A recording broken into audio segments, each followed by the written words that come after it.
The champagne glasses were raised, 50 smiling faces turned toward Brielle Jackson, and the crystal chandelier above cast a perfect glow over the elegant restaurant's private dining room. She wore a stunning cobalt blue dress that hugged her curves, her dark skin glowing with happiness, her natural curls styled in an elegant updo. At 35, she felt like she was finally hitting her stride. Her consulting business was thriving, her marriage seemed solid, and everyone she loved was gathered to celebrate with her.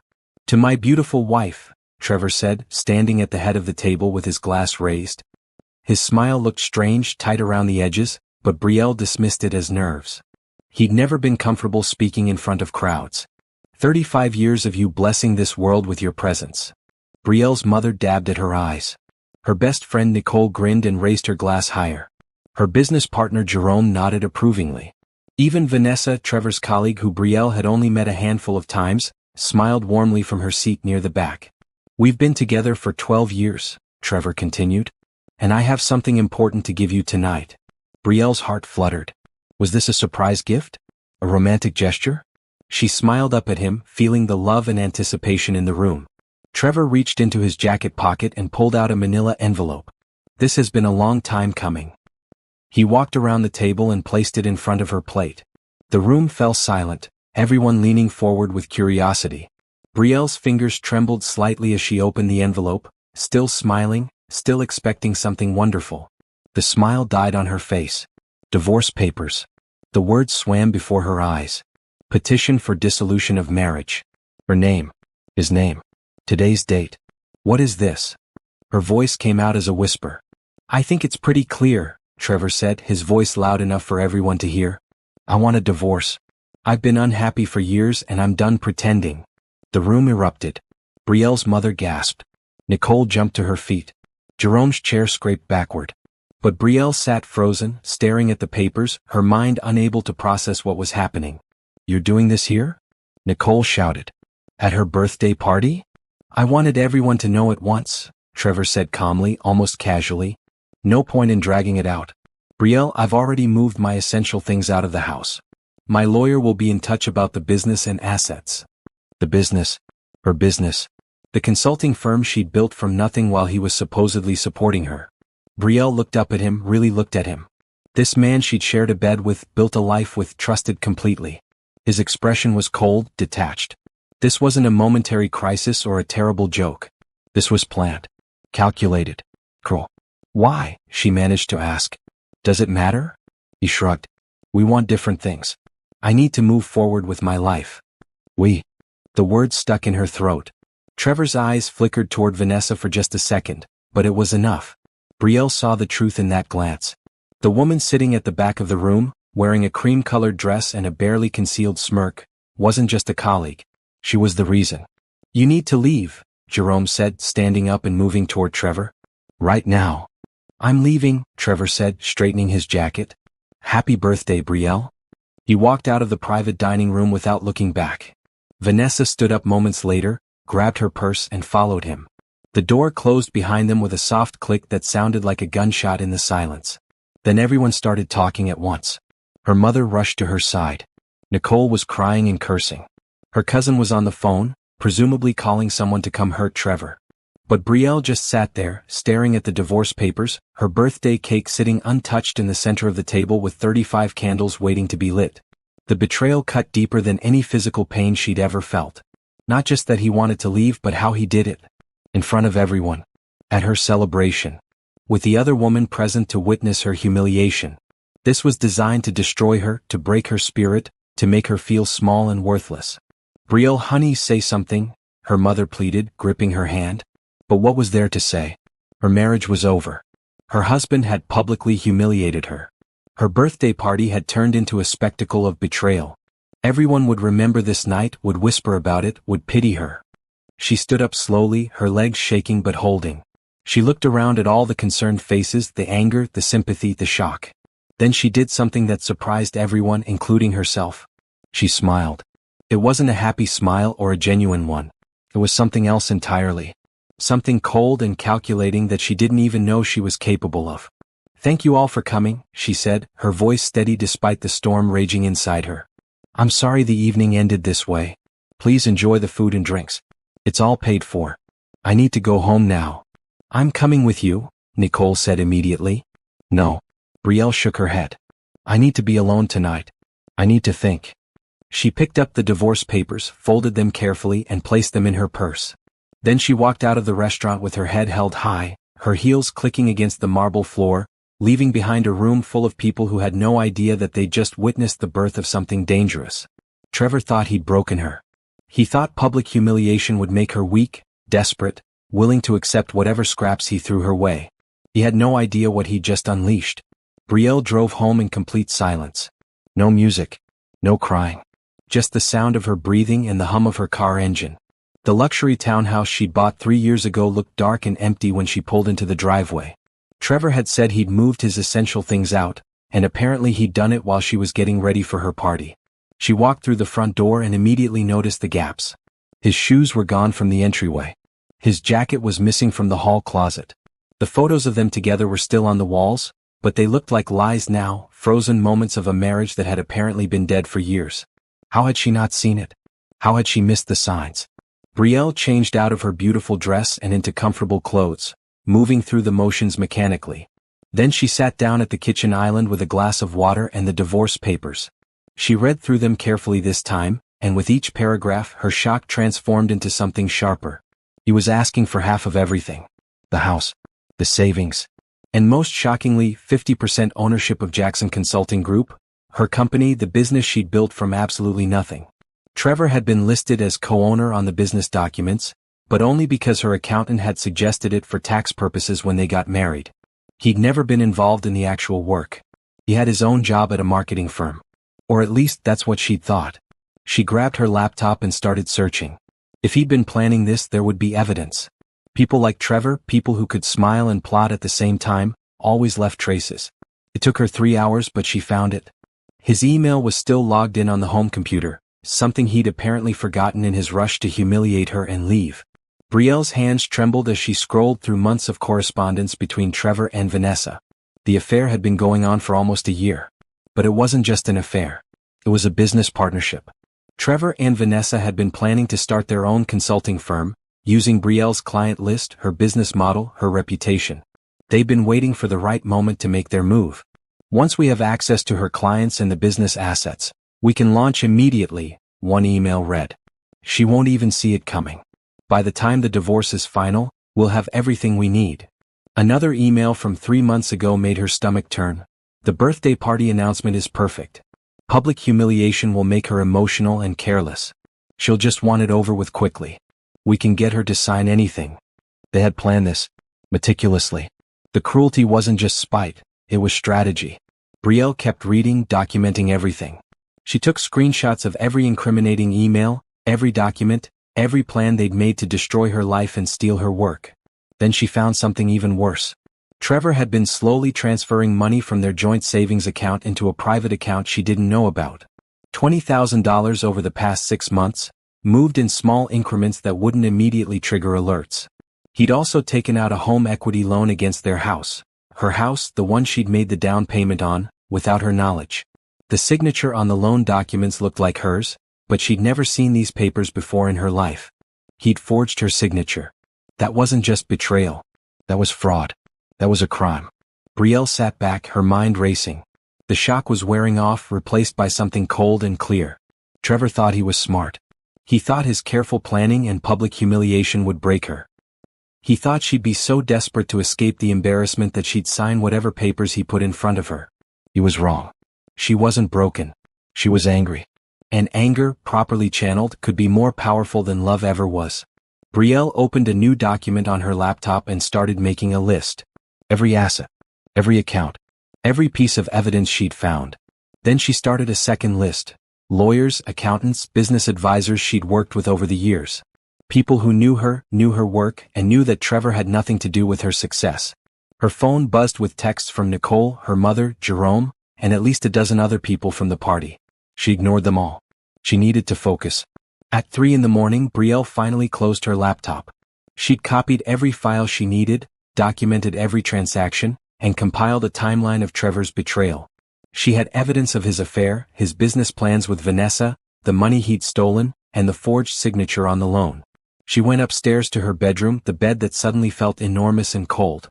But instead of crying herself to sleep like Trevor probably expected, she lay there planning. He'd made a mistake. A big one. He'd underestimated her. People always underestimated Brielle. They saw a beautiful woman who smiled easily and assumed she was soft. They saw someone who worked hard and played by the rules and assumed she'd always be predictable. Trevor was about to learn that there was nothing predictable about a woman who'd been betrayed. Nothing soft about someone fighting for what they'd built. Nothing weak about anger turned into strategy. Tomorrow she would start making calls. Tomorrow the real game would begin. But tonight, lying in the darkness of her bedroom, Brielle allowed herself one moment of grief. Not for Trevor, he'd proven he wasn't worth her tears. But for the woman she'd been yesterday, the one who'd walked into that restaurant believing in love and trust and happy endings. That woman was gone. In her place was someone harder, sharper, and far more dangerous. Trevor wanted a war. He was going to get one.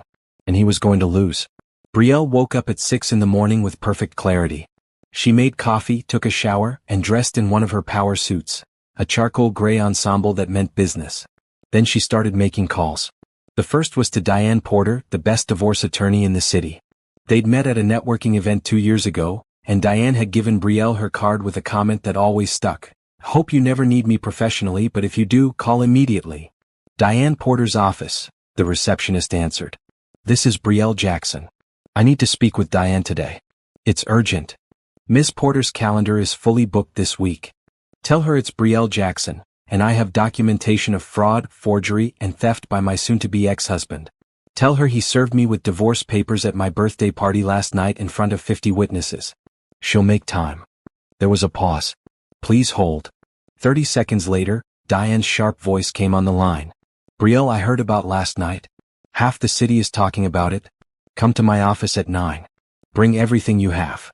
The second call was to her business accountant, Bernard Chin. Wait, she couldn't use that name. Her accountant, Thomas Wright. She needed a full audit of every business account, every transaction, everything with Trevor's name attached to it. The third call was to Jerome, her business partner at Jackson Consulting Group. Brielle, oh my God, are you okay? Jerome answered immediately. I've been worried sick. That was the most insane thing I've ever witnessed. I'm fine, she said, and she meant it. But I need you to do something for me. Don't ask questions, just trust me. I need you to pull all the client contracts and business formation documents. Every single paper that has mine or Trevor's signature on it. I need to know exactly what his legal connection to our company actually is. You think he's going to try to take the business? I know he is. I found emails. He's been planning this with Vanessa for months. Jerome swore loudly. That piece of, I never liked that guy, Brielle. I kept my mouth shut because you seemed happy, but I always thought there was something off about him. Your instincts were right. Can you have those documents ready by this afternoon? I'll have them ready in 2 hours. And Brielle? Whatever you need, I'm here. This is your company. We're not letting him take anything. After she hung up with Jerome, Brielle sat down with the laptop and continued her investigation. In the daylight, with coffee and determination, the evidence seemed even more damning. She found bank statements showing Trevor's transfers. She found the loan documents with her forged signature. She found text messages between Trevor and Vanessa discussing which of Brielle's clients would be easiest to poach. They'd even created a preliminary business plan for their competing firm, called Morrison Consulting, using Vanessa's last name since Trevor's was tied to Brielle's existing business. The audacity of it made her almost laugh. Almost. At 9 sharp, Brielle walked into Diane Porter's office with a folder 3 inches thick. Diane was a tall black woman in her 50s with silver streaks in her natural hair and eyes that could cut glass. She took one look at Brielle and nodded approvingly. You look calm, Diane said. That's good. Emotional clients make mistakes. What do you have for me? Brielle laid out everything. The affair. The business plans. The stolen money. The forged signature.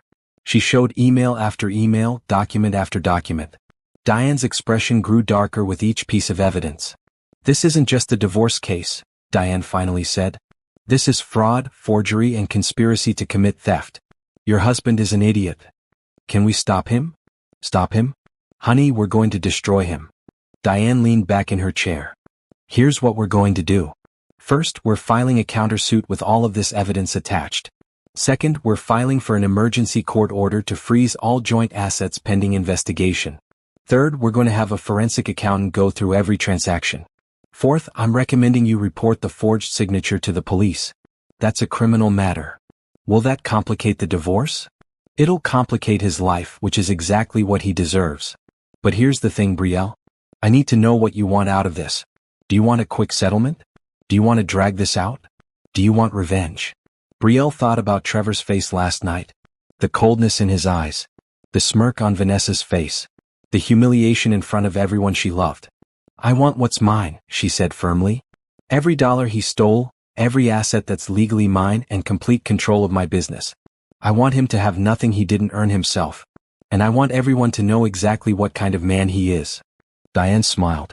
It wasn't a nice smile. It was a predator's smile. Then let's get to work. They spent the next 3 hours going through every detail. Diane took notes, made calls, and began building a case that would expose every lie Trevor had told. The birthday party service was actually helpful, Diane said at one point. Cruel but helpful. You have 50 witnesses who can testify that he deliberately humiliated you in public. That speaks to his character and his intent. Judges don't like people who weaponize special occasions. By noon, Brielle left Diane's office with a plan. They would let Trevor think his strategy was working for a few days. Let him believe she was broken and desperate. Meanwhile, they'd be building an airtight case. Don't talk to him, Diane warned. Don't respond to his calls or texts. Let him sweat. Everything goes through lawyers now. Brielle went straight to Jerome's office. He had the documents ready, and what they revealed was exactly what she suspected. Trevor's name was on the business registration because they'd filed it jointly when they got married, but every client contract, every proprietary system, every piece of intellectual property was solely in Brielle's name. He had no legal claim to the actual work product or client relationships. We can restructure this, Jerome said. File an amendment removing his name entirely. The business was yours before the marriage in spirit, and we can prove that legally. Do it, Brielle said. Today. She spent the afternoon reaching out personally to her top 20 clients. She explained the situation professionally without drama, simply stating that she and her husband were divorcing and there might be attempts to interfere with business relationships. Every single client assured her that their contracts were with her personally, not with Trevor, and that they'd be going nowhere. By the time Brielle got home that evening, she'd accomplished more in one day than Trevor probably expected her to accomplish in a month. She'd secured legal representation, documented his crimes, protected her business, and locked down her client relationships. Her phone showed 17 missed calls from Trevor. She deleted the notifications without listening to the voicemails. She made herself dinner, something she rarely did when Trevor lived there, since he'd always complained about her cooking, and ate it slowly, thinking. This was just the beginning. The legal process would take months. But she had time, she had evidence, and most importantly, she had something Trevor didn't. She had the truth. And in the end, the truth always won. 3 days after the birthday party incident, Brielle sat in Diane's office reviewing the countersuit documents. The legal language was dense, but the meaning was crystal clear. Trevor Jackson was being accused of fraud, forgery, theft, and conspiracy. The evidence was attached in an appendix that ran to 47 pages. When we file this, his lawyer is going to lose their mind, Diane said with satisfaction. They were clearly expecting a quick, quiet divorce where you just wanted to move on. Instead, they're getting a legal nightmare. What about the criminal charges for the forged signature? I spoke with a prosecutor I know. They're interested. Forgery on a loan document is serious, especially for that amount. They're opening an investigation. Diane looked at Brielle seriously. Are you sure you want to go that route? Criminal charges make this very public and very ugly. Brielle thought about Trevor's face at the restaurant. The calculated cruelty. The months of planning. The stolen money. The business they plotted to steal. I'm sure. He needs to face consequences for what he did. Real consequences. All right then. Diane signed the final page of the countersuit. We file tomorrow morning. I'm also filing the emergency motion to freeze all assets. The judge will likely grant it given the evidence of Trevor moving money around. That means he won't be able to touch anything until this is resolved. Brielle's phone buzzed. Another text from Trevor. She glanced at it. We need to talk. You're making this harder than it needs to be. She showed it to Diane, who rolled her eyes. Classic abuser language. Making it your fault that you won't just roll over and let him steal from you. Don't respond. I haven't responded to anything in 3 days. I think it's driving him crazy. Good. Let him be crazy. His lawyer is probably telling him to stop contacting you directly, but his ego won't let him. Every text he sends just makes him look worse. After leaving Diane's office, Brielle met with Thomas Wright, her accountant. He'd completed a preliminary audit of the business finances and the joint personal accounts. It's worse than we thought, Thomas said, sliding a report across his desk. Trevor didn't just transfer $20,000 from savings. He's been skimming money from the business operational account. Small amounts, $500 here, $1,000 there, but it adds up to almost $35,000 over the past year. How did I not notice this? Because you trusted him and he was clever about it. He timed the withdrawals to coincide with legitimate business expenses, so they didn't stand out. But when you look at the pattern, it's clear. He's been systematically stealing from your company. Brielle felt her anger crystallize into something cold and hard. This wasn't just about the affair or even the divorce. Trevor had been robbing her for a year, stealing from the business she'd built with her own sweat and tears. Can we prove it? Absolutely. I've documented every transaction. The money went into that same private account we found. He was building a nest egg for his new life with Vanessa using your money. Send everything to Diane Porter. This goes in the countersuit. Thomas hesitated. Brielle, there's something else. I pulled the business records going back to the founding. Trevor's name is on the registration, but he never invested a single dollar of capital. You funded everything. The initial investment, the operating costs, everything. Legally, he has no ownership claim despite what the paperwork says. He's essentially been listed as a co-owner in name only. Can we fix that? Already drafted the paperwork. We file a business amendment removing him as co-owner and correcting the record to reflect that he was never an actual investor or operator. With Jerome's testimony and the financial records, it's airtight. Do it. Today. Brielle's next stop was the bank. She met with the branch manager about the fraudulent home equity loan. Ms. Jackson, I've reviewed the documents you sent, the manager said, looking uncomfortable. That signature does look questionable. We'll need to compare it with your signature cards on file. They pulled up all her legitimate signatures. The difference was obvious. Trevor had tried to copy her handwriting, but he'd gotten the slant wrong, and her signature had a distinctive flourish he'd missed. This is fraud, the manager confirmed. We'll need to report this to our security department and the police. The loan will need to be investigated and likely voided. Will I be liable for any of it? Not if we can prove the signature was forged, which this evidence strongly suggests. In fact, Mr. Jackson will be liable for the full amount he withdrew from the loan, plus potential criminal penalties. Perfect. Another piece of evidence, another nail in Trevor's coffin. By the end of the week, Brielle had assembled a case that would eviscerate Trevor's divorce demands. She had proof of his affair, his business plot with Vanessa, his theft of marital and business funds, his forgery, and his complete lack of legitimate claim to her company. She'd also done something else.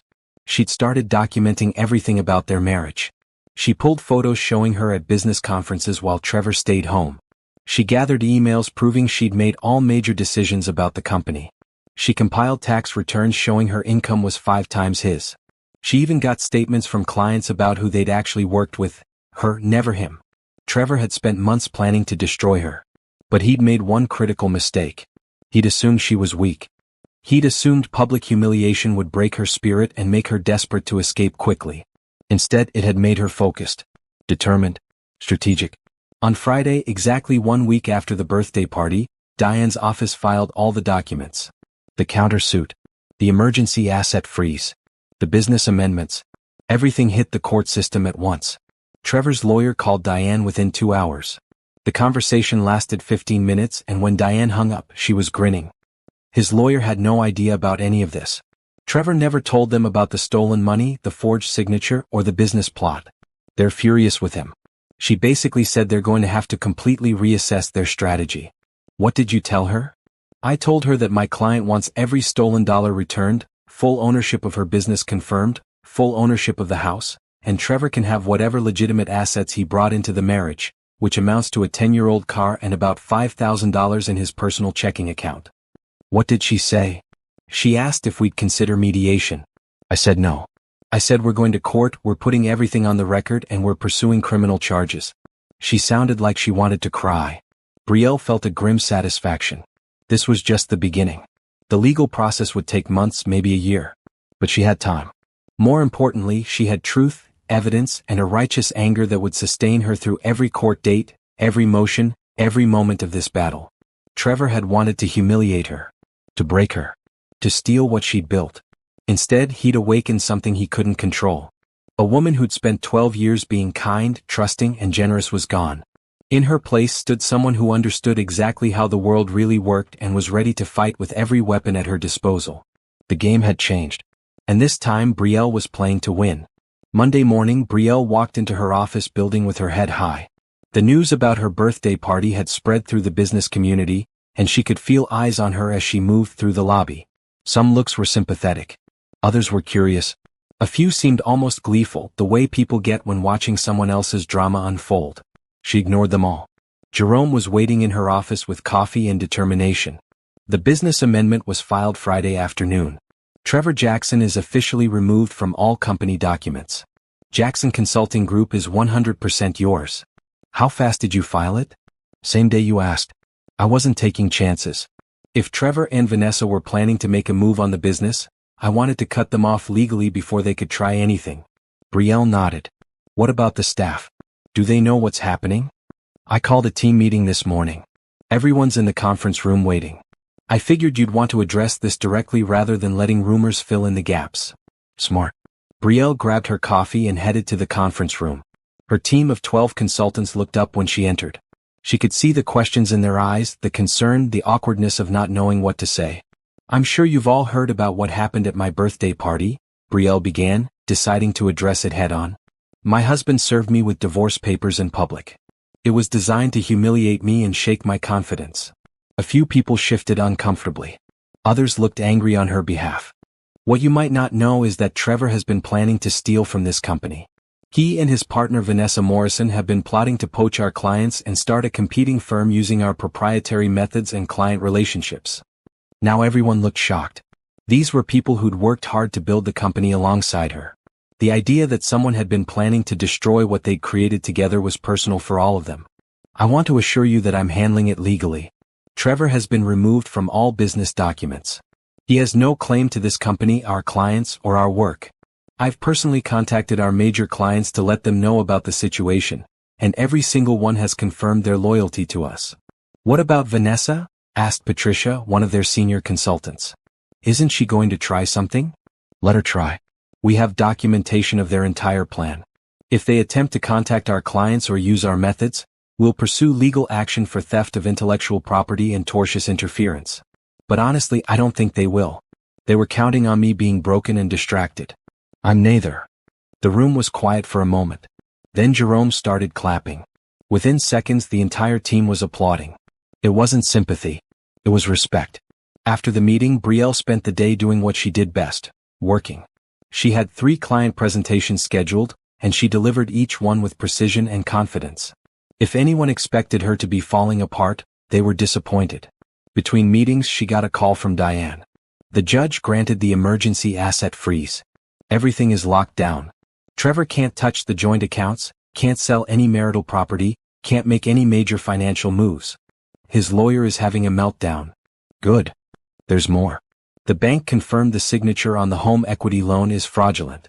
They're cooperating fully with the investigation. Trevor is going to have to return the $43,000 he took from that loan, and he's likely facing criminal charges. How's he taking it? According to his lawyer, not well. He's been calling her office every hour demanding to know how this happened. Apparently, he thought you'd just sign his papers and go away quietly. He seriously underestimated you. After work, Brielle met Nicole for dinner. Her best friend had been calling every day since the birthday party, and Brielle finally felt ready to talk about it outside of legal strategy sessions. You seem okay, Nicole said carefully, studying her face. Are you really okay or are you in shock? I'm angry, Brielle admitted. Furiously angry. But I'm channeling it into action. I'm not falling apart. I'm fighting back. Good. Because honestly, I was worried you'd try to forgive him or something. You're always so forgiving. I forgive people who make mistakes. Trevor didn't make a mistake. He executed a year-long plan to humiliate me and steal from me. That's not a mistake. That's malice. Nicole raised her glass. To the new Brielle. May she destroy him. They clinked glasses, and for the first time in over a week, Brielle actually laughed.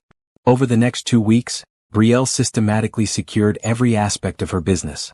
She met with each client personally, not just the major ones. She explained the situation professionally and assured them that their projects would continue without disruption. She offered to let anyone out of their contracts if they felt uncomfortable, but not a single client took her up on it. "You're the one who does the work," one client told her bluntly. "We never even met your husband. Why would we go anywhere?" She also started hearing rumors about Trevor and Vanessa. Apparently, word had gotten out about their plan, and the business community didn't look favorably on people who tried to steal clients and proprietary information. Several companies that had been considering hiring Vanessa's existing firm quietly pulled their contracts. Thomas, her accountant, called with an update. "I've completed the full forensic audit.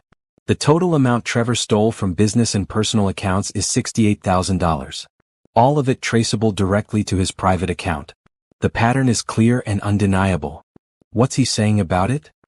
"His lawyer is trying to claim he was entitled to the money as a co-owner of the business. But that argument falls apart because he was never listed as an owner on the operating documents, only on the initial registration. And the business amendment proves he had no legitimate ownership stake." "So he has no defense?" "None. He stole almost $70,000 and we can prove every penny of it. The court is going to order full restitution, and he's likely facing criminal charges for the theft on top of the forgery charges." Brielle hung up and sat back in her chair. Trevor had been so confident in his plan. He'd spent a year carefully positioning himself to take everything from her. But his plan had a fatal flaw. It was built on lies. And lies eventually collapse under their own weight. Meanwhile, her business was thriving. Without the distraction of a failing marriage she hadn't even realized was failing, Brielle threw herself into work with renewed energy. She landed 3 new major clients in 2 weeks. She developed a new service offering. She started mentoring young consultants who reached out after hearing her story. "You're becoming famous," Jerome told her one afternoon. "Not for the divorce but for how you're handling it. People are noticing that you didn't fall apart. You got strategic." "I'm just doing what needs to be done." "No, you're showing people what strength actually looks like. It's inspiring." That night, Brielle got home to find a letter from Trevor's lawyer. It was a settlement offer. He'd drop his claim to the house and the business if she'd agree to split the liquid assets 50-50 and not pursue criminal charges. She photographed the letter and sent it to Diane with a one-word message: "No." Diane called immediately. "You sure? This offer actually isn't terrible. You'd get everything that matters and avoid a long trial." "He stole from me. He forged my signature. He plotted to destroy my business. He humiliated me in public. And now he wants me to let it all go so he doesn't face consequences? No. We take this all the way. You know this means months of court battles. I have time. And I have the truth. He's the one who should be worried about a long trial, not me." Diane chuckled. "All right then. I'll send them our counteroffer. Full restitution, all property to you, and we're not dropping the criminal charges. Take it or see you in court." "Perfect." Brielle hung up and looked around her house. It was quiet now, but it wasn't empty. It was hers. Every piece of furniture she'd picked out, every paint color she'd chosen, every upgrade she'd paid for. This was her home, her space, her sanctuary. Trevor had tried to take it from her. Instead, he'd freed her. And she was just getting started. The court hearing for the asset freeze confirmation was scheduled for a Tuesday morning in late February. Brielle dressed in a navy blue suit and pearls, looking every inch the successful businesswoman she was. Diane met her outside the courthouse. "Ready?" her lawyer asked. "Absolutely." They walked into the courtroom together. Trevor was already there with his lawyer, a sharp-eyed woman named Christine Vasquez who looked like she was regretting taking this case. Trevor looked worse than Brielle had ever seen him. His suit was wrinkled, his face was drawn, and he had bags under his eyes. He didn't look at her when she entered. Vanessa was not present. Interesting. Judge Patricia Montgomery entered and everyone stood. She was a black woman in her 60s with silver hair and a reputation for not tolerating nonsense in her courtroom. "I've reviewed the motions and evidence," Judge Montgomery began without preamble. "This is one of the more clear-cut cases of financial misconduct I've seen in a divorce proceeding. Mr. Jackson, your attorney has submitted a response, but frankly the evidence against you is overwhelming." Christine stood. "Your Honor, my client disputes the characterization of his financial transactions as theft. As a co-owner of Jackson Consulting Group." "Ms. Vasquez," the judge interrupted, "I've reviewed the business documents. Your client's name appears on the initial registration, but there's no evidence he ever invested capital, performed work for the company, or had any legitimate operational role. The amended business documents, filed before this divorce petition, removed him as co-owner. That amendment is legal and proper. Your Honor, the timing of that amendment is suspicious. The timing of your client serving divorce papers at his wife's birthday party is suspicious, Judge Montgomery shot back. The timing of him transferring $68,000 out of joint accounts is suspicious. The timing of him forging his wife's signature on a home equity loan is criminal. Don't talk to me about suspicious timing. Trevor's face turned red. Christine looked like she wanted to disappear. Diane stood. Your Honor, we're asking that the asset freeze remain in place pending full resolution of this case. We're also asking that Mr. Jackson be ordered to return all stolen funds immediately to the joint account, where they will remain frozen until final judgment. How much are we talking about? The judge asked. $68,000 from business and personal accounts, plus $43,000 from the fraudulent home equity loan. Total of $111,000. Trevor jumped to his feet. I don't have that kind of money. I spent it. Mr. Jackson, sit down, Judge Montgomery said sharply. You spent money you stole from your wife, and now you're telling this court you can't return it? That's not going to work in your favor. Your Honor, Christine interjected quickly, my client will need time to arrange restitution of that amount. Your client should have thought of that before committing fraud and theft. I'm ordering the asset freeze to remain in place. Mr. Jackson, you have 30 days to return the full amount of $111,000 to the joint account. If you fail to do so, I'll hold you in contempt and issue a warrant for your arrest. But Your Honor. 30 days, Mr. Jackson. Next hearing is scheduled for March 15th. At that time, I'll expect to see proof of full restitution, or we'll be having a very different conversation. And Mr. Jackson? The bank has filed a fraud report regarding the forged signature. That's a criminal matter being handled separately. I suggest you get a criminal attorney in addition to your divorce lawyer. The gavel came down. The hearing was over in less than 20 minutes. Outside the courthouse, Diane was grinning. That went even better than I hoped. Montgomery is a bulldog. She doesn't mess around with financial abuse cases. Where is Trevor supposed to get $111,000 in 30 days? That's his problem. He stole it and spent it. Now he has to figure out how to return it. Maybe Vanessa will help him out, though I doubt it. As if on cue, Brielle's phone buzzed with a message from an unknown number. She opened it and showed it to Diane. This is Vanessa Morrison. We need to talk. Trevor lied to me about everything. I didn't know he stole from you. I'm not part of this anymore. Diane snorted. Sure, she didn't know. She's just trying to distance herself now that there are criminal charges involved. Don't respond. I wasn't planning to. Over the next few weeks, Brielle heard through the business grapevine that Trevor and Vanessa's relationship had imploded. Apparently, Vanessa had believed Trevor when he said his business was as successful as Brielle's. She'd thought they were going to be equal partners in their new venture. When she found out Trevor had no money, no legitimate business ownership, and was facing criminal charges, she'd bailed completely. Their planned consulting firm never materialized. Vanessa went back to her previous job. Trevor was left scrambling to find work that would pay him enough to repay the stolen money. He's working 2 jobs now, Jerome told Brielle one afternoon. He'd heard from a mutual acquaintance. Security guard at night, retail during the day. Trying to scrape together enough to avoid jail time. Brielle felt no sympathy. He'd made his choices. Now he was living with the consequences. Meanwhile, her business hit a major milestone. She landed a contract with a Fortune 500 company worth $500,000 over 2 years.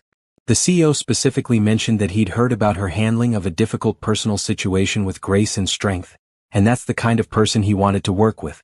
Your divorce is somehow helping your career, Nicole observed over dinner. That's the strangest plot twist ever. It's not the divorce helping. It's how I'm handling it. People respect strength and integrity. Trevor showed neither. I'm showing both. The 30-day deadline came and went. Trevor managed to return $60,000 to the joint account, but that left $51,000 still missing. Judge Montgomery was not pleased at the next hearing. Mr. Jackson, I ordered you to return the full amount. I'm trying, Your Honor. I've been working extra jobs, but I just can't get the rest that fast. Then you'll continue working until you do. In the meantime, I'm extending the asset freeze indefinitely. Not a single dollar moves until you've repaid every cent you stole. And Mr. Jackson? If you're not showing progress at our next hearing, I will hold you in contempt. Do you understand? Yes, Your Honor. After that hearing, Christine pulled Diane aside. My client is willing to settle. He'll give up all claims to the house, the business, and the majority of assets if Mrs. Jackson will accept the $60,000 already repaid and forgive the remaining debt. Absolutely not, Diane said before even consulting Brielle. Your client stole $111,000. He doesn't get to negotiate returning only half of it. He's going to be paying this off for years? Then he'll be paying it off for years. He committed fraud and theft. He doesn't get to choose his own consequences. Tell your client we'll see him at trial. When Diane told Brielle about the settlement offer, Brielle's response was immediate. No deal.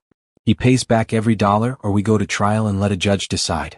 Either way, he's facing the consequences. You know this could drag out for over a year. I have time. And every day this drags out, my business grows while his life falls apart. I'm fine with that timeline.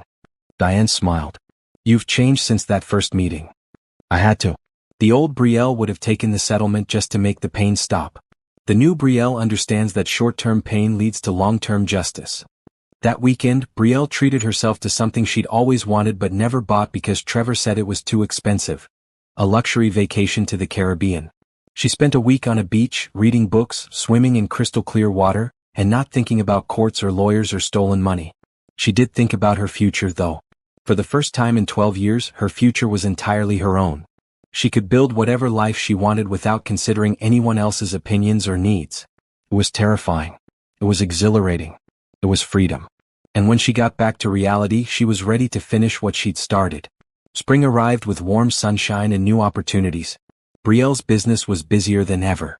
She'd hired 2 additional consultants to handle the increased workload and was considering opening a second office. The publicity from her situation, not the scandal but her professional response to it, had actually attracted new clients who admired her resilience. You've become a case study in crisis management, Jerome told her during a strategy meeting. Several business schools have reached out asking if you'd speak about handling personal crises while running a company. They want me to talk about my divorce? They want you to talk about compartmentalization, strategic thinking, and maintaining professional standards during personal turmoil. The divorce is just the context. Your response is what's interesting. Brielle considered it. Set up a few calls. I might be interested. While her life was improving, Trevor's continued to deteriorate. The criminal investigation into the forged signature had progressed, and the district attorney's office had formally charged him with forgery and fraud. He'd hired a criminal defense attorney, which was costing him money he didn't have. Vanessa's life wasn't going much better. Word had spread in the business community about her involvement in the scheme to steal Brielle's clients and business methods. Her reputation was damaged, and several companies that had worked with her before were now keeping their distance. She'd even lost her position at her previous firm after the scandal became public. They're both paying the price for their choices, Diane reported during one of their regular updates. Trevor is still working 2 jobs trying to repay the stolen money. He's managed to get the total down to $38,000 remaining. At his current rate, it'll take him another 6 months to repay everything. What about the house? He's agreed to sign over his share. With the asset freeze in place and his debts mounting, he can't afford to keep fighting for it. We're finalizing that paperwork now. And the business? He's officially dropped all claims to Jackson Consulting Group. That battle is over. You won completely. Brielle felt a wave of satisfaction. The house was hers. The business was hers. Trevor would spend the next year repaying every dollar he'd stolen. It wasn't revenge, it was justice.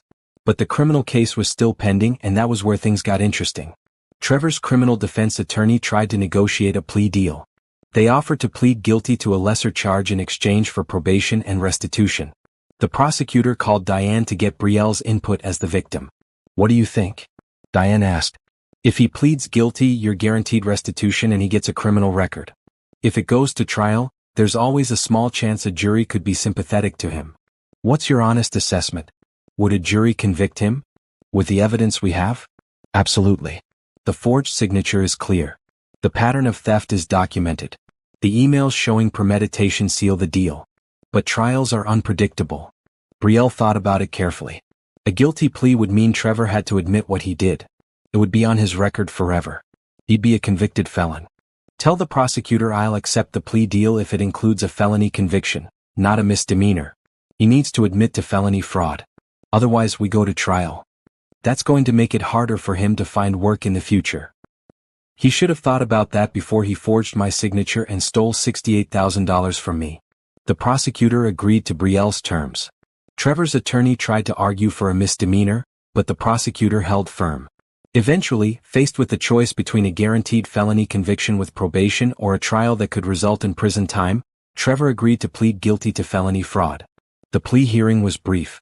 Trevor stood before the judge and admitted that he had forged Brielle's signature on loan documents, stolen money from joint accounts, and conspired to interfere with her business. The judge accepted his guilty plea and sentenced him to 3 years of probation, 200 hours of community service, and ordered him to complete restitution. Mr. Jackson, Judge Montgomery said, you'll be a convicted felon for the rest of your life. That will affect your employment, your housing, your voting rights. You did this to yourself by making selfish, criminal choices. I hope you use your probation period to reflect on the person you've become. Trevor kept his eyes down. He looked small and defeated. Brielle felt nothing watching him. Not satisfaction, not anger, not pity. Just a distant sense of closure. After the hearing, reporters approached her outside the courthouse. The case had attracted some media attention because of the unusual circumstances. The public birthday party humiliation followed by the revelation of extensive fraud. Ms. Jackson, do you have anything to say to your ex-husband? One reporter asked. Brielle paused, thought carefully, then spoke. I have nothing to say to him. But I would tell other women who find themselves in similar situations. Document everything, get good legal advice, and don't let anyone make you feel like you should just accept betrayal and theft. You deserve justice and you're strong enough to fight for it. The clip went viral. By the next morning, Brielle had received hundreds of messages from women thanking her for standing up for herself and showing them that they didn't have to be victims. You're becoming an advocate, Nicole said, showing her the social media response. People are inspired by your story. It's strange. I was just trying to protect what was mine. I didn't set out to inspire anyone. That's what makes it inspiring. You weren't trying to be a hero.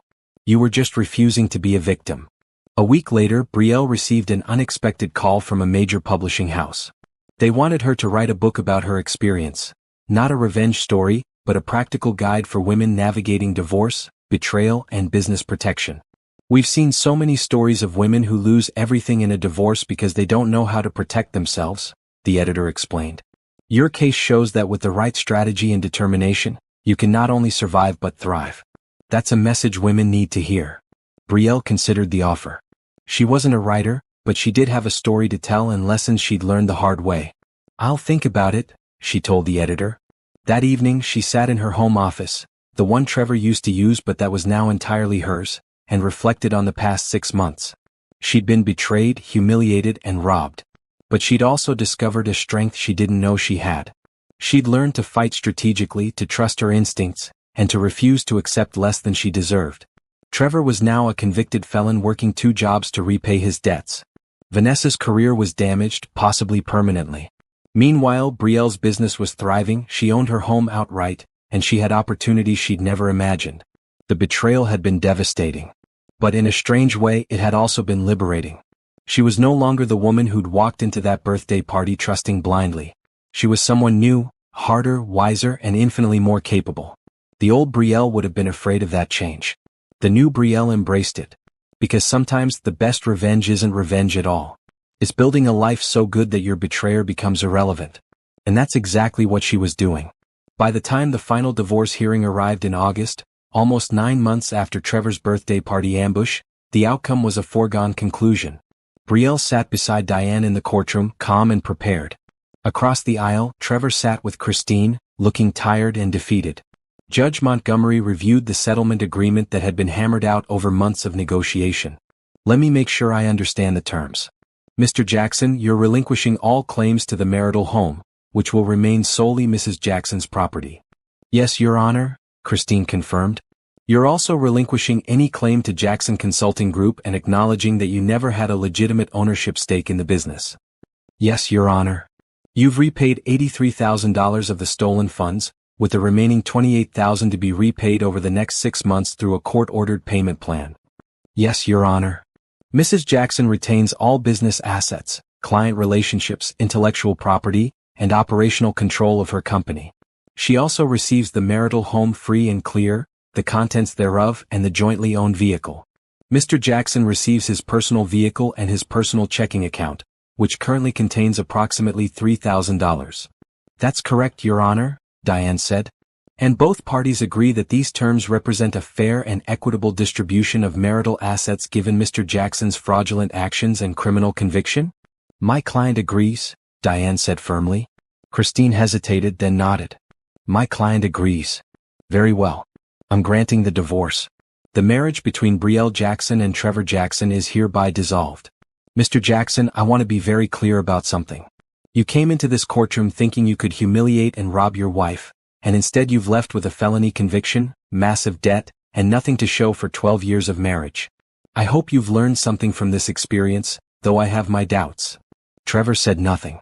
Mrs. Jackson, the judge continued, I've seen a lot of divorce cases in my career. Some people crumble.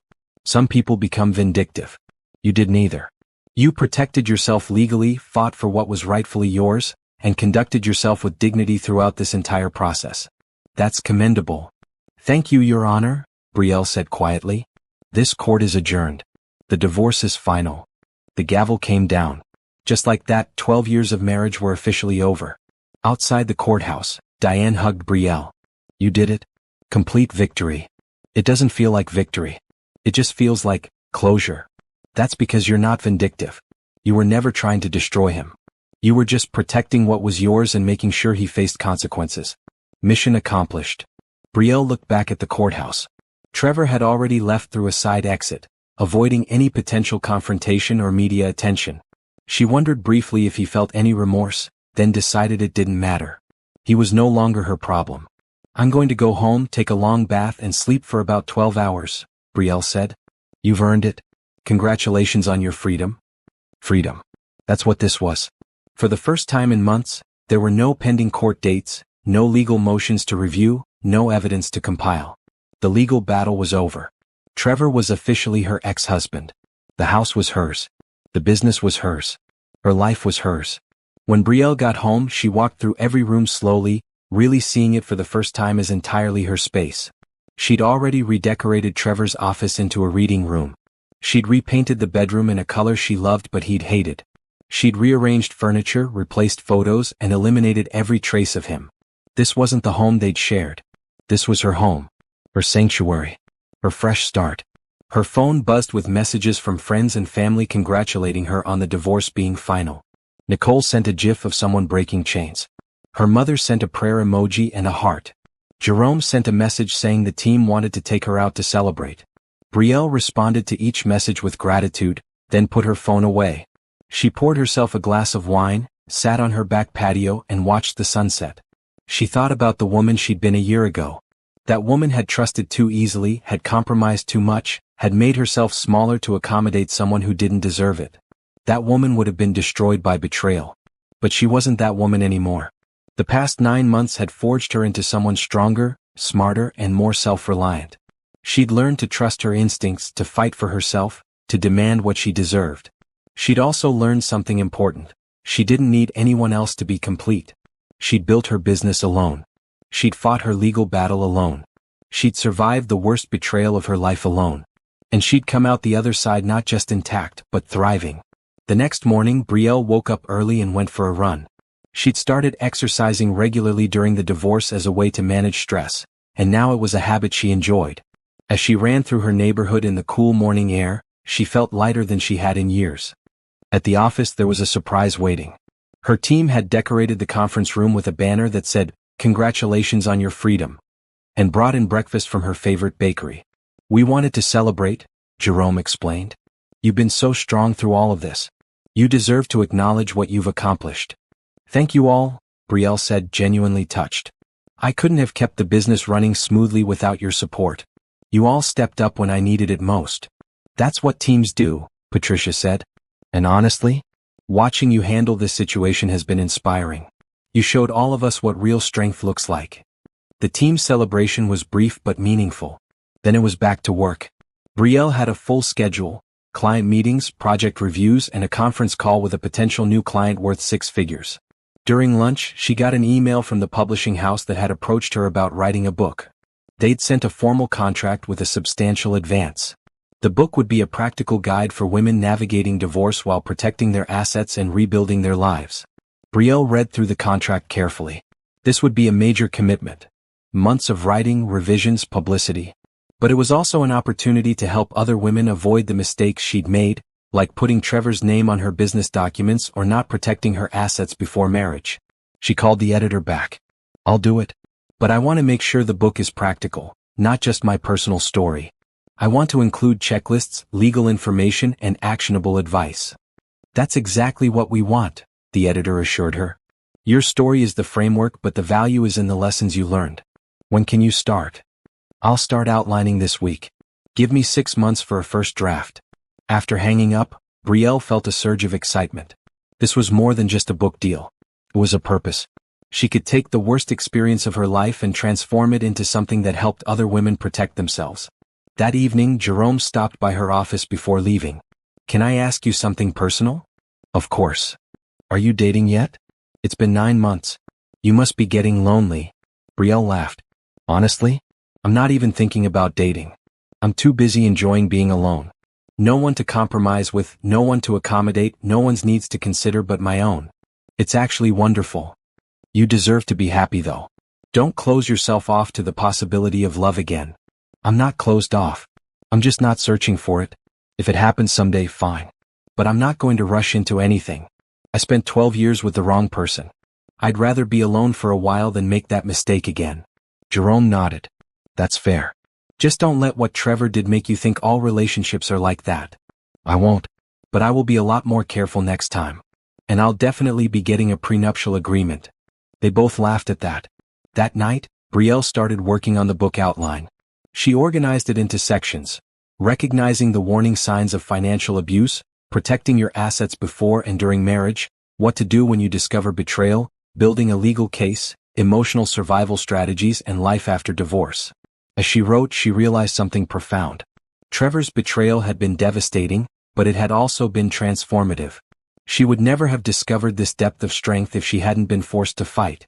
She would never have built her business to this level if she hadn't been channeling her pain into productivity. She would never have understood her own worth if someone hadn't tried to take it from her. She wasn't grateful for the betrayal, but she was grateful for who she'd become because of it. And that was its own kind of victory. 6 months after the divorce was finalized, Brielle stood on stage at a women's business conference in front of 300 attendees. She wore a burgundy suit that commanded attention, her natural hair styled in elegant locks, and she radiated confidence. "When my husband served me with divorce papers at my birthday party in front of 50 guests, she began, he thought he was destroying me. He thought public humiliation would make me weak and desperate. Instead, it made me focused." The audience was silent, hanging on every word. "Over the next year, I discovered he'd stolen almost $70,000 from me, forged my signature on loan documents, and plotted with his mistress to steal my clients and destroy my business. But I didn't crumble. I documented everything, hired excellent lawyers, and fought back strategically. Today, my business has tripled in size, I own my home outright, and he's a convicted felon still paying back what he stole. The best revenge? I didn't need revenge. I just needed to protect what was mine and keep building." The applause was thunderous. Women stood up, some with tears in their eyes, others nodding with recognition. These were women who'd faced similar betrayals, who'd been told they were too emotional or too vindictive for fighting back. Brielle's story gave them permission to be strong. After the speech, dozens of women lined up to talk to her. They shared their own stories of betrayal and asked for advice. Brielle listened to each one, offered what guidance she could, and gave them the contact information for resources that had helped her. "You changed my life," one woman said tearfully. "I was about to sign divorce papers that would have given my husband half my business that I built before we even met. Your story made me realize I needed to fight back. I hired a lawyer and we're protecting what's mine." "Good," Brielle said firmly. "Never let anyone make you feel guilty for protecting what you built. That's not selfishness. That's justice." Jackson Consulting Group had expanded significantly. Brielle had opened a second office, hired 8 more consultants, and was courting international clients. Her company's revenue had grown from $800,000 annually to $2.4 million. She'd been featured in 3 business magazines and had won 2 awards for business leadership. But more than the business success, Brielle had found purpose in mentoring. She'd started a program for young women in business, offering free consulting services and advice to help them avoid the mistakes she'd made. She taught them about protecting assets, recognizing financial abuse, and building businesses that no one could take from them. "You're becoming a movement," Nicole observed during one of their regular dinners. "Women everywhere are following your story and learning from you. I'm just sharing what I learned the hard way. If my pain can help someone else avoid the same situation, that's worth something." The book was coming along well. Brielle had finished the first draft and was working with her editor on revisions.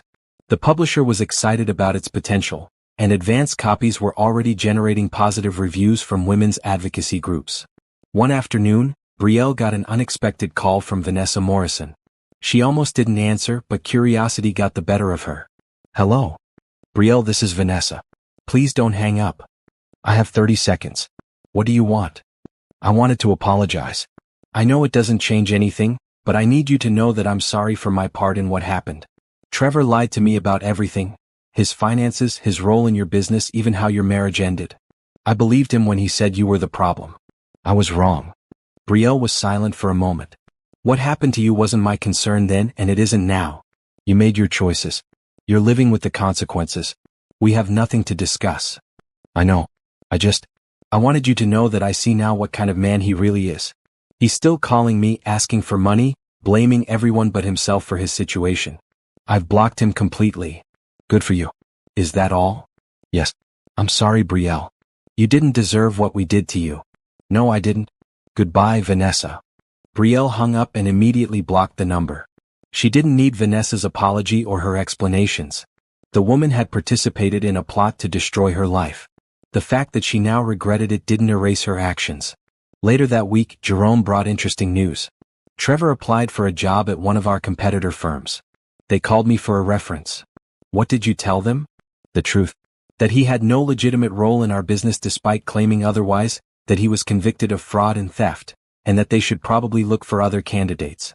They thanked me and said they'd withdrawn his application." "He's still trying to claim he helped build this company?" "Apparently. He's been telling people that he was an equal partner and you pushed him out during the divorce. The felony conviction makes that story hard to believe, but he's still trying." Brielle shook her head. Some people never learn. She occasionally heard other news about Trevor through mutual acquaintances. He was still working multiple jobs, still paying back the money he owed. He'd moved into a small apartment in a cheap part of town. His relationship with Vanessa was over. His criminal record made finding good employment nearly impossible. Brielle felt no satisfaction in his struggles. She didn't feel anything about him anymore. He was a stranger who had briefly derailed her life but was now completely irrelevant to her present and future. That winter, Brielle hired a financial advisor and started making smart investments.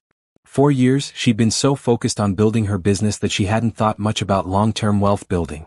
Now she was diversifying, creating passive income streams, and planning for a future where she had options. She bought a vacation property in Florida, partly as an investment and partly because she wanted a place to escape to when the pressures of work got too intense. She took herself on solo vacations to Paris, Tokyo, and Cape Town, experiencing the world on her own terms. "You're living your best life," her mother observed during a Sunday dinner. "I'm so proud of the woman you've become. Not just successful but strong. I learned it from you, Mom. You raised me to believe I could do anything. I just had to remember that lesson when someone tried to make me forget it." Her mother smiled. "Your father would be so proud. He always said you had iron in your spine. You just had to find it." Brielle's father had passed away 5 years earlier, before any of this happened. She sometimes wondered what he would have said about the divorce, the betrayal, the fight. She thought he would have approved of how she handled it, strategically, legally, without compromising her integrity. As the 1-year anniversary of the divorce approached, Brielle reflected on how much her life had changed. A year ago, she was finishing a bitter legal battle and wondering how she'd move forward. Now she owned a thriving business, had multiple income streams, was writing a book, and was mentoring dozens of women. She'd built an empire from the ashes of betrayal. And she'd done it without revenge, without hatred, without compromising who she was. That was the real victory. Not that Trevor lost, but that she won. Not just legally or financially, but in every way that mattered. She'd won her freedom, her peace, her power. And no one could ever take those things from her again. The invitation was elegant, printed on heavy cream cardstock with gold lettering. You're invited to celebrate Brielle Jackson's 36th birthday and the grand opening of Jackson Consulting Group's new headquarters. Exactly 1 year after Trevor had handed her divorce papers at her birthday party, Brielle was throwing herself a celebration that was part personal milestone, part business achievement, and entirely on her own terms. The new headquarters was a beautifully renovated building in the heart of the business district. 3 floors of modern office space that reflected the growth of her company. The ground floor had been converted into an event space for tonight's party, with floor-to-ceiling windows, elegant lighting, and catering from the city's best restaurant. Brielle stood in front of the mirror in her private office, adjusting her dress, a stunning emerald green gown that hugged her curves and made her dark skin glow. Her locks were styled in an elegant updo with gold accessories. She looked powerful, successful, and most importantly happy. "You ready?" Nicole asked, poking her head in. Her best friend had been with her through every step of this journey, and Brielle had asked her to give a toast tonight. "More than ready. This time, the birthday party ends on my terms." They walked downstairs together.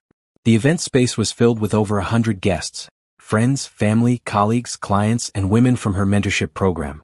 There was no anxiety tonight, no tension, no fear that something would go wrong. Just celebration. Jerome raised his glass as Brielle entered. "Here she is. The woman of the hour." Everyone applauded. Brielle smiled, taking in the faces of people who genuinely cared about her, who'd supported her through the hardest year of her life, who were here to celebrate not just her birthday but her triumph. The evening was perfect. Good food, better company, and speeches that made her laugh and cry in equal measure. Her mother spoke about watching her daughter transform from devastated to powerful. Jerome talked about her leadership and vision. Patricia shared how Brielle's mentorship program had changed her life. Then Nicole stood up for her toast. "A year ago we were all at a very different birthday party," Nicole began. The room grew quiet. Everyone knew this story. A party that should have been a celebration but instead became a moment of public humiliation. "I remember watching Brielle's face when her husband handed her divorce papers in front of everyone we loved. I thought he'd broken her." Nicole looked at Brielle with tears in her eyes. "But I was wrong. He didn't break her. He revealed her." Over the next year, I watched my best friend transform from someone who'd been betrayed into someone who fought back with intelligence, strategy, and grace. She didn't seek revenge. She sought justice. She didn't crumble. She built. And today, she stands before us not as a victim of betrayal but as an example of what strength really looks like. The applause was deafening. Brielle stood up to hug Nicole, wiping tears from her own eyes. "Thank you all for being here," Brielle said when the room quieted. "Last year at this time I thought my life was falling apart. I thought I'd lost everything that mattered. But I learned something important over the past year. You can't lose what you built yourself. My business was mine. My home was mine. My strength was mine. Someone could try to take those things, but as long as I was willing to fight for them, they remained mine." She paused, looking around the room. "I also learned that betrayal, as painful as it is, can be a gift. It shows you who you really are. It strips away the illusions and forces you to see clearly. A year ago, I saw clearly that I'd been settling. I'd been making myself smaller to accommodate someone who didn't deserve me. I'd been compromising my own needs and dreams. The divorce didn't take my life away. It gave my life back." More applause, some tears, many nods of recognition. "So tonight isn't just about my birthday. It's about celebrating survival, growth, and the power of refusing to be a victim. It's about every woman who's ever been told she's too much or not enough. It's about building a life so good that the people who tried to destroy you become irrelevant. And it's about understanding that your worth isn't determined by who loves you, but by how well you love yourself." The party continued for hours. Brielle danced, laughed, and soaked in the joy of being surrounded by people who genuinely cared about her success and happiness. There was no drama, no betrayal, no secret plots. Just celebration. Around 10 o'clock, Brielle stepped outside for a moment of quiet. The night air was cool and refreshing. She looked up at the building, her building with her company's name prominently displayed. This was real. This was hers. This was the life she'd built from the ashes of betrayal. "Quite a difference from last year," a voice said behind her. She turned to find Diane, her lawyer, who'd become a friend over the past year. "Night and day," Brielle agreed. "I've represented a lot of women in divorce cases," Diane said. "Most of them just want to get through it and move on. You're the first one I've seen who turned it into a launching pad for something greater. I had good legal representation. You had determination. The law can only do so much. The rest was all you." Diane raised her glass. To revenge through success. To justice through persistence, Brielle corrected, clinking glasses. Before the party ended, there was one more surprise. A representative from the Women's Business Alliance came to the stage and announced that Brielle had been selected as their Entrepreneur of the Year. Brielle Jackson represents everything our organization stands for, the representative said. Resilience, integrity, and the refusal to let adversity define you. Her journey from betrayal to triumph has inspired thousands of women to fight for themselves and protect what they've built. We're honored to present her with this award. Brielle accepted the Crystal Award with shock and gratitude. I don't know what to say except thank you. This year taught me that our lowest moments can become our launching points. Don't waste your pain. Transform it. Use it as fuel to build something remarkable. That's the real victory. The party finally wound down around midnight. As the last guests left, Brielle stood in the empty event space, still wearing her beautiful dress, holding her award and reflecting on the journey. A year ago, she'd stood in a different space, holding divorce papers, feeling her world collapse. Tonight, she stood in her own building, holding an award, feeling her world expand with possibilities. Trevor had wanted to destroy her. Instead, he'd freed her. He'd removed himself from her life and forced her to discover who she was without him. And who she was, it turned out, was extraordinary. She'd built an empire. She'd written a book. She'd mentored countless women. She'd turned betrayal into purpose and pain into power. That was worth celebrating. Her phone buzzed with a text from Jerome. Happy birthday, boss. You're an inspiration to all of us. Brielle smiled and replied, thank you for believing in me when I had to learn to believe in myself. As she locked up the building and headed home, Brielle thought about the future. There were so many possibilities now. She could expand the business further. She could write another book. She could start a foundation for women leaving abusive marriages. She could travel the world. She could eventually date again, though she wasn't in any rush. For the first time in years, maybe ever, her future was entirely her own.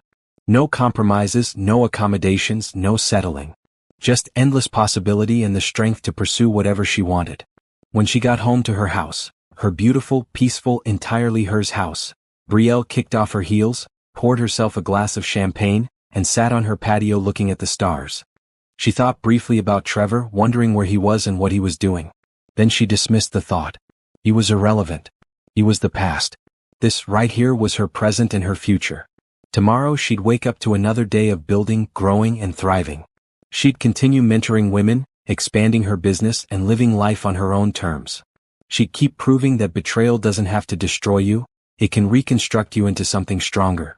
But tonight, on her 36th birthday, exactly 1 year after the worst night of her life, Brielle just sat in the peaceful darkness and smiled. She'd survived. She'd fought. She'd won. And her story was just beginning.